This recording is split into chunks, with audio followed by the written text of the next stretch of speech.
Bonjour, je m'appelle Martin Séguin et aujourd'hui, je fabrique une unité, un meuble qui va être installé en dessous de la télé, accroché au mur, dans le but d'y mettre les électroniques. En fait, c'est un projet double parce que je fais, ça c'est le meuble en dessous de la télé, et ici, c'est une genre de bibliothèque qui va servir un peu de mur nain ou de rampe, où est ma porte par rapport au salon. Il faut monter 2 marches. Donc, ça prend une petite rampe pour empêcher de tomber. Et on va le faire dans un genre de petite bibliothèque qui va nous permettre de mettre bibelot et tout, mais qui ne fera pas fermer, qui devrait bien avoir une belle apparence. Et l'unité ici, elle, va avoir presque 1 mètre de haut, 36 pouces, par 24 de large, ou approximativement 70 cm, d'une largeur de une quinzaine de centimètres, là, environ 5-6 pouces. Première étape, avec mon plan, je vais planifier mes coupes de mes planches dans le but de dégauchir et déplaner.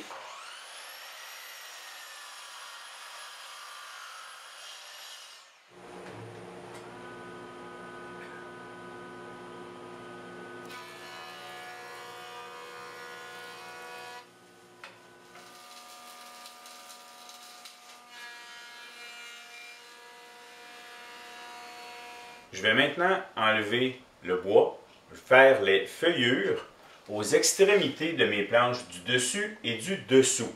Bon, j'ai naturellement sélectionné les plus beaux côtés ou les côtés apparents. Disons que pour la planche du bas, le plus beau côté est sur le dessus et c'est ce côté-là que j'enlève la feuillure. De même que pour la petite bibliothèque ici, la même chose. Attention, selon la quantité de matériel que je vais enlever pour faire ma feuillure, ça va avoir un impact sur la hauteur totale du meuble. C'est à considérer si vous êtes très serré ou encore que vous devez absolument être très précis.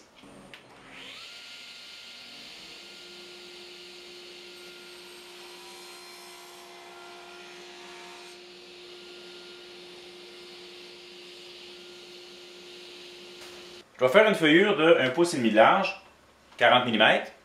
Donc j'installe ma lame à rainurée et je vais y aller en plusieurs passes au niveau de la largeur. Et aussi au niveau de l'épaisseur, j'ai 2 cm à faire, donc je vais l'élever de 1 cm, j'y vais avec une première passe. Si je vais tout d'un coup, il y a des chances que j'endommage mon bois.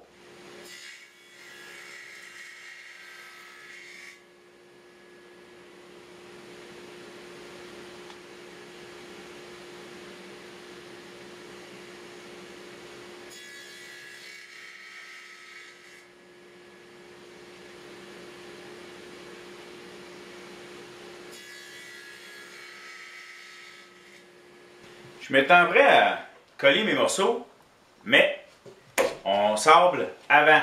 En tout cas, moi c'est ce que je fais, je trouve ça plus facile.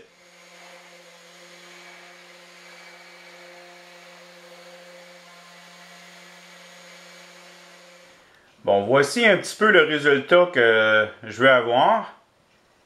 La patronne m'a montré à peu près où est-ce qu'elle veut avoir les planches.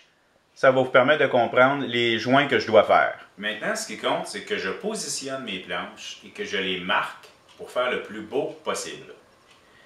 Donc, je vais regarder qu'est-ce qui est le plus beau côté, choisir pour mes planches de noyer qu'est-ce qui va sur un côté et qu'est-ce qui va sur l'autre, ainsi que mes planches d'érable en fonction dans quel sens que je vais les mettre.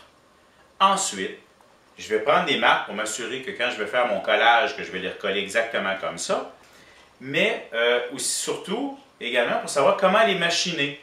Parce que de érable à érable, je me contente de faire une rainure qui vont s'embouffer l'une dans l'autre. Mais de érable à noyer noir, c'est là que je vais faire des tenons mortaises. Donc je dois bien me positionner pour savoir où travailler. Ensuite, on machine nos pièces. Après avoir marqué chacune de mes planches en fonction de où je dois faire ma mortaise, j'ai fait mes petites lignes. Je vais maintenant les faire à l'aide de mon gabarit pour faire des rainures à la toupie.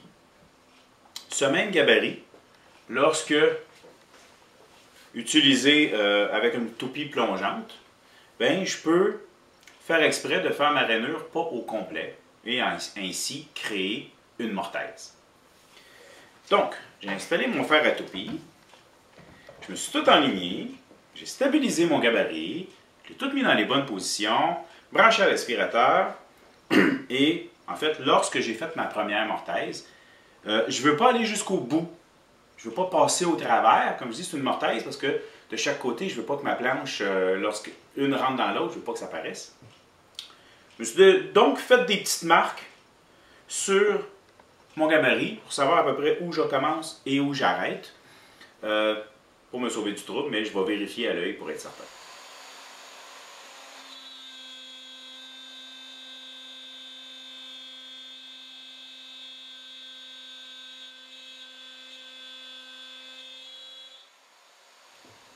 Voilà. Ma mortaise est faite.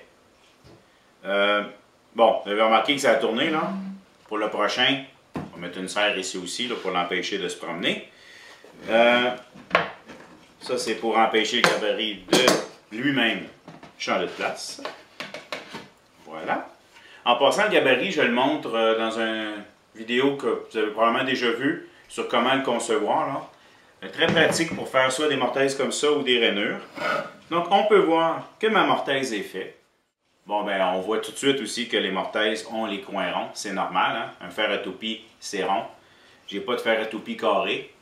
Ou, mettons que ce que j'ai de carré, ça s'appelle une mortaiseuse à bédane. J'ai les coins ronds, fait coin carré. C'est assez simple. On utilise un ciseau à bois. On s'accote sur la paroi intérieure et on coupe. N'oubliez pas que selon le modèle que je suis en train de faire là, c'est quelque chose qui ne paraîtra pas beaucoup, hein, parce que la planche va arriver par-dessus. Donc, c'est pas très grave. Si c'est pas parfait, de toute façon, on s'en fout, c'est pas chez nous.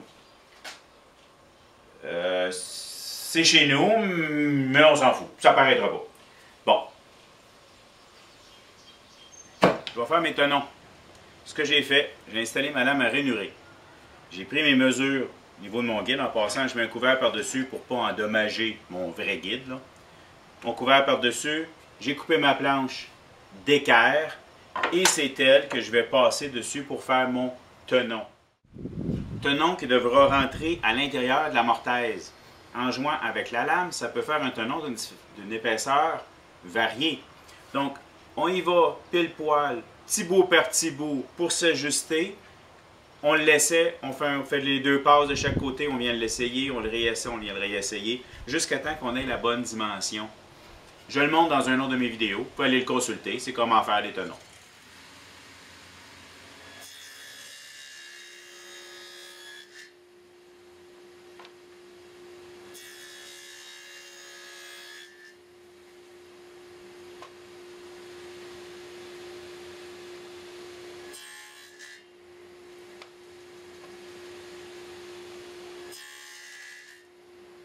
J'ai fait mes calculs au niveau de mes mortaises pour avoir la même épaulement tout le tour de mon tenon. C'est pourquoi je l'ai également passé debout. Par contre, mes mortaises, lorsque je les ai fait, bon, j'étais un peu à l'œil en fonction de savoir où je débutais et où je terminais.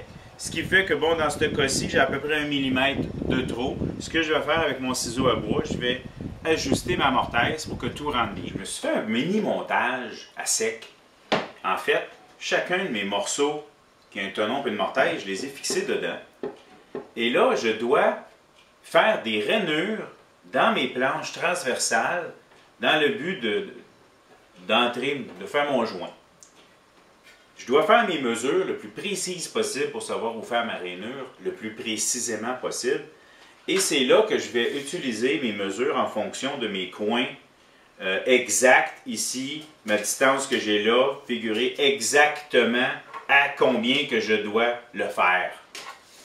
Une par une, tranquillement.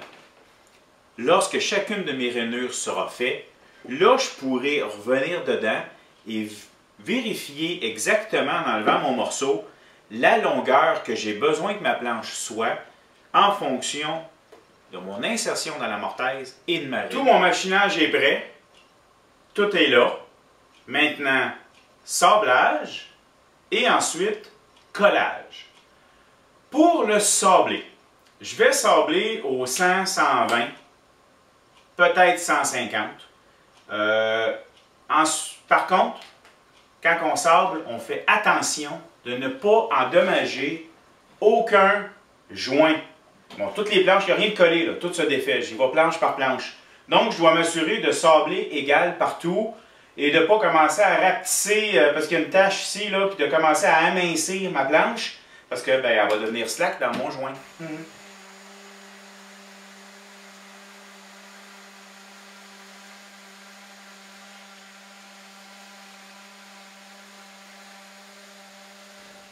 Bon, ben, je viens de coller mon centre seulement. Donc, mes planches en érable, ici, dans la rainure qu'il y a là, celle-ci de chaque bout, et là, dans le bas. Je n'ai pas rien fait d'autre.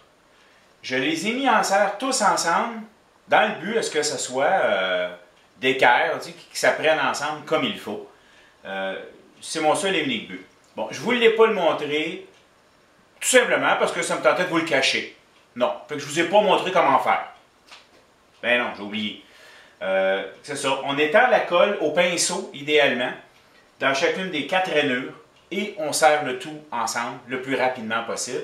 Je vais laisser ça pendant au moins 1 heure entre les serres. Ça donne bien, c'est l'heure du souper. Et après souper, je vais venir coller tout le restant.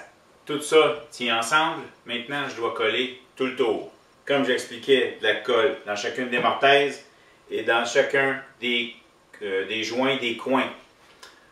Ça va me nécessiter un certain temps d'appliquer la colle, de bien l'étendre au pinceau, de tout monter, de mettre en serre.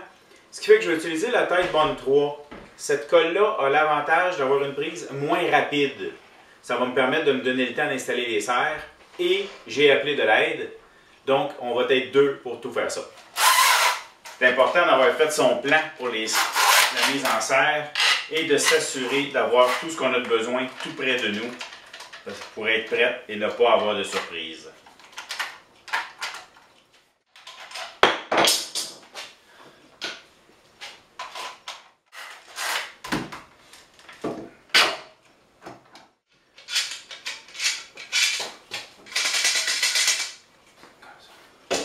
Elle est pas en haut, c'est toujours.